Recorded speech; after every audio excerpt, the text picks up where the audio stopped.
वक्रतुण्ड महाकाय सूर्यकोटि समप्रभ निर्विघ्नं कुरु मे देव सर्वकार्येषु। जय श्री कृष्णा। ज्योतिष एकाग्र चैनल में आप सभी का हार्दिक स्वागत, हार्दिक अभिनंदन। इसके साथ ही फेसबुक और इंस्टाग्राम में जो दर्शक मेरा वीडियो देख रहे हैं उनको भी हार्दिक स्वागत, हार्दिक अभिनंदन करता हूं। आज का जो विषय है वो ये है कि शनि की जब 7.5 आती है या ढैया आती है तो इस दौरान हमें किन कार्यों से बचना चाहिए ताकि शनिदेव हम पर नाराज नहीं हो। इसी पर आज मैं चर्चा करने जा रहा हूं। अधिक विलंब न करते हुए अब मैं इस पर विस्तार से बात करूंगा। पहले शनि की 7.5 कैसे लगती है इसके वो चर्चा करूंगा सूक्ष्म सी, और उसके बाद में बताऊंगा कि शनि की 7.5 के दौरान हमें क्या क्या सावधानी बरतनी चाहिए और ऐसा कार्य क्या है जो हमने नहीं कर सकते हैं उससे बचना चाहिए। अब मैं बिंदुवार बताऊंगा। वैसे शनि की जब 7.5 का नाम आता है तो व्यक्ति अज्ञात भय से भयभीत हो जाता है, और शनि जब भी कोई मनुष्य पर संकट आता है तो सबसे पहले ज्योतिषी से, जानकारों से पूछता है कि क्या मेरे शनि की 7.5 प्रारंभ हो गई है। शनि ग्रह वैसे बहुत मंदी गति से चलने वाला होता है। शनि जो है सूर्य, चंद्र, मंगल, बुध, गुरु, शुक्र इन सब से बहुत ही कम गति से चलता है और ये बहुत दूरी पर होता है। तो शनि की 7.5 कैसे लगती है बताता हूँ। ये हमेशा बोलते नाम से नहीं देखते हैं, हमेशा इसका जो प्रभाव पड़ता है जन्म पत्रिका के अनुसार, चंद्र राशि के अनुसार पड़ता है। जिस राशि में चंद्रमा स्थित होगा उसी राशि के अनुसार उसकी 7.5 का काल प्रारंभ होता है। फॉर एग्जाम्पल, यदि किसी की शनि 5 लिखा हुआ है, 5 का मतलब होता है सिंह राशि में जब चंद्रमा स्थित होगा तो ऐसे जातक को अपने जीवन काल के दौरान जब उससे 12वां स्थान, 5 में से 12वां स्थान गिनते हैं तो वहाँ 4 अंक लिखा हुआ होता है।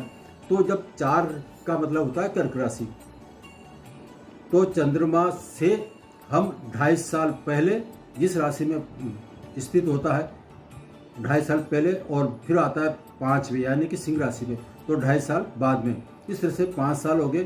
फिर जहाँ चंद्रमा स्थित होगा उससे नेक्स्ट जो भाव होता है, जो राशि होती है उसके अनुसार इस तरह से ढैया ये 7.5 कहलाती है। 2.5 साल एक राशि में विचरण करते हुए ये शनि 7.5 साल तक विचरण करता है 3 राशियों पर। इस कारण से शनि की 7.5 का प्रभाव ऐसे जातक पर प्रभाव पड़ता है। शनि का जो है, शनि पे पहले सिर पे आता है, फिर पेट पे और फिर पैरों पे। कहा जाता है कि शनि जब जाता है तो जाते जाते दुख को छोड़ते हुए उसको सुखी करके जाता है, मुस्कुराते हुए जाता है। लेकिन कब? जब आप इस दौरान कुछ सावधानियां बरतेंगे, उसके कुछ नियमों का पालन करेंगे, क्योंकि शनि है कर्मदाता कहा जाता है। तो ये कर्म यदि आप इस दौरान जैसा कर्म करेंगे उसी अनुरूप आपको वो फल देता है।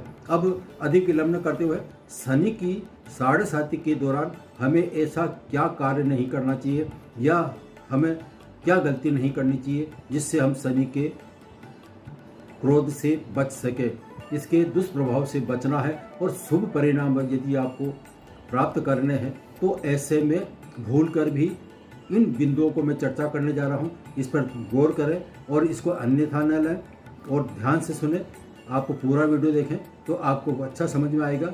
यह है जिस व्यक्ति के शनि की 7.5 चल रही हो तो ऐसे व्यक्तियों को भूलकर भी शनिवार और मंगलवार 2 वार ऐसे हैं सप्ताह में, इस दौरान में ऐसे व्यक्ति शनि और मंगल को भूलकर भी तामसी भोजन का सेवन नहीं करें, यानी कि दुर्गंध युक्त भोजन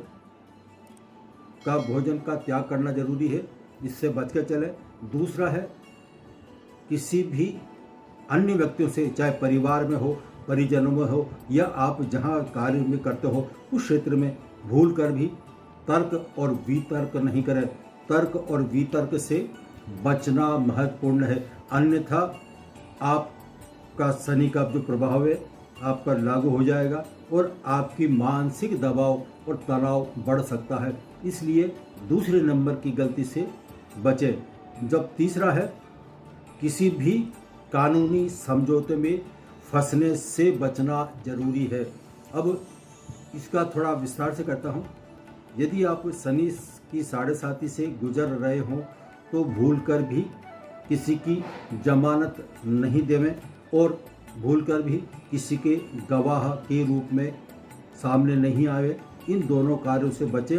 इसके अलावा भूलकर भी जो हस्ताक्षर है, आपके हस्ताक्षर बड़े सोच समझ के करें। गलती से बिना देखे, बिना सोचे समझे यदि आपने हस्ताक्षर कर दिए तो हो सकता है आपके परेशानी का कारण बन जाए। ये बहुत बड़ी गलती है, इससे हमेशा बचना चाहिए। अब नेक्स्ट जो पॉइंट है नंबर 4, वो ये है कि आप वाहन चलाते हैं तो वाहन चलाते हुए बहुत ही कम परिस्थिति में लंबा सफ़र करें।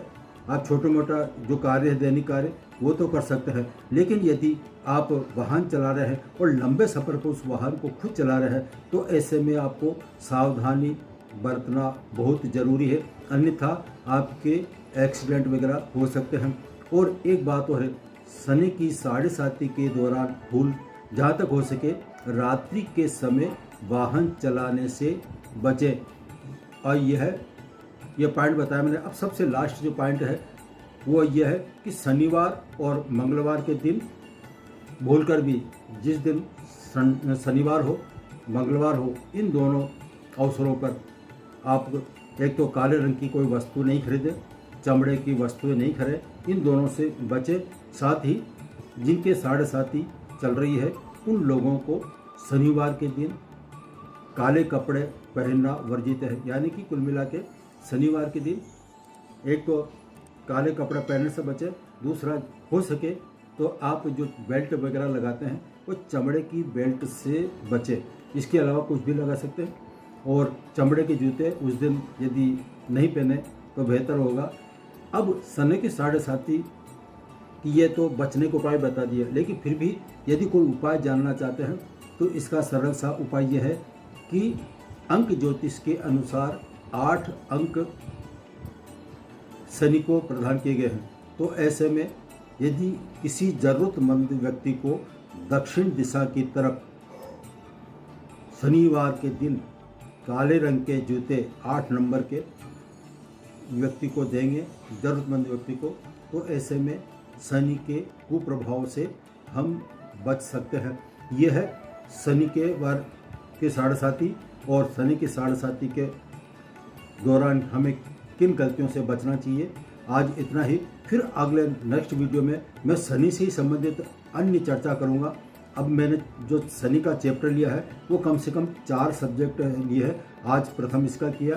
दूसरा जो है ये आपके कर्मों के बारे में, किस तरह से पूर्व कर्म जन्म से आप कर्म क्या लेकर आए हैं, तो ये वो शनि का जानकारी दूंगा। और शनि से दूसरे भाव में जो कैरियर संबंधित होता है, धन संबंधित होता है, इसके बारे में भी नेक्स्ट वीडियो में चर्चा करूंगा। इसलिए आप बने रहिए। यदि आप नए हैं तो प्लीज़ सब्सक्राइब करिए ताकि आपको सूचना मिलती रहे। जय श्री कृष्ण।